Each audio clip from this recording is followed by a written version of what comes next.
We're in Las Vegas for tattooing.tv, the Pimp My Tattoo Roadshow, and we're here with Murdoch, a good friend of mine. I've known him for quite some time. He's actually sat in at my own shop back in the 90s, and while I was on vacation, sat in for me.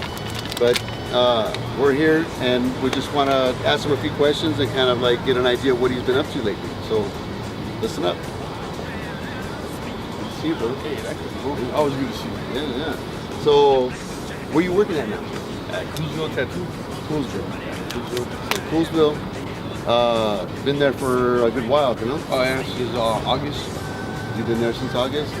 They've been there for Oh, they've been there years. for a little bit. The owners have been around for like 30 years. That's some clientele. They're good people to work for. You work with Jack Rudy, right? Yeah. So you apprentice with him? No. No?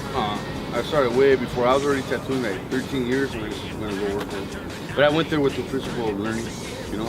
And like, that's what I told him. Pretty much I only wanted to work there because I wanted to learn from him. Or at least learn something, you know?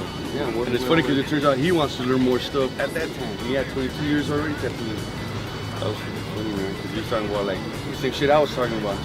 As far as like your influences, like the people that you look up to in tattooing, like They're still there, dog. They're still my mentors, and they're still light years away, man. Like Jack Rudy, Woody, Biker Tommy out of Glendale, you know. And I met a lot of the people that still been influences. A lot of these new cats now, man, they're doing a lot of awesome work, man. It's just motivating, you know. You go to conventions, you come out inspired, you know. And it's like all new stuff, you know, like Nico, Chewy, Pang, Stan Corona, you know, a lot of them cats, man. Fucking, they do good. It's like it never ends. You know? So what's your plans, bro? What do you got in store? You got anything like up your sleeve? You got something you want to share with everybody? You want to maybe get out there? Not really. Anything changed, bro. You know, still on the quest for flesh. It never ends. You know, you're always seeking new people.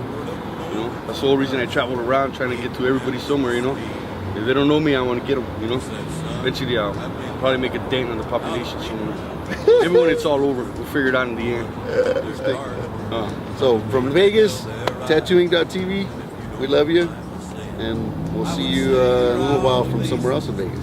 One taste of your whiskey, I will give you some advice. So I handed him my bottle, and he drank down my last swallow. Then he bummed a cigarette, then he bummed the light. The night got deathly quiet, and his face lost all expression. He said, if you want.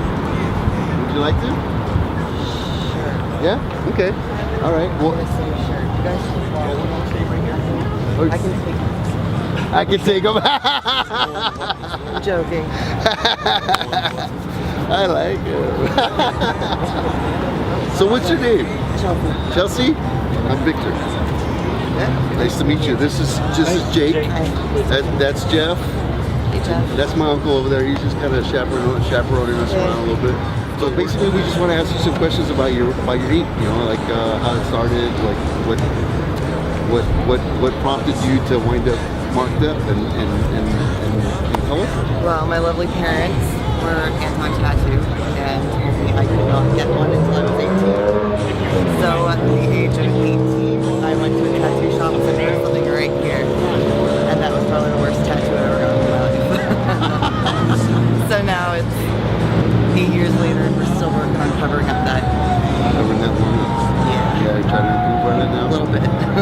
Well, you have some nice tattoos. Yeah, yeah, which is good. Ones that were fun. Okay, so pretty much you've learned your lesson about bad tattoos, about going and finding somebody that really is like worthy of, absolutely doing it for you, right? Trustworthy. Yeah, so it's a big deal really to find somebody that you can count on. They're going to give you what you're really looking for and not wind up regretting it. Well, you have a lot of tattoos for a woman. Do you find a benefit in being heavily tattooed? No, No benefit? I'm small town. Well, then why do you do it? Awesome. Personal preference always prevails. I get remembered. Yeah. It makes you unique. Yeah. I do bodybuilding though, so it's actually a negative for me. Why? It takes away from the definition of the definition of your muscle. So I have to go like you know, you get the spray tan. I have to go black, so it's covered. Oh, hi. We're having so much fun here in Vegas, we decided to stay another day. So, stay tuned. Pimp My Tattoo Roadshow. Time enough for counting when the dealer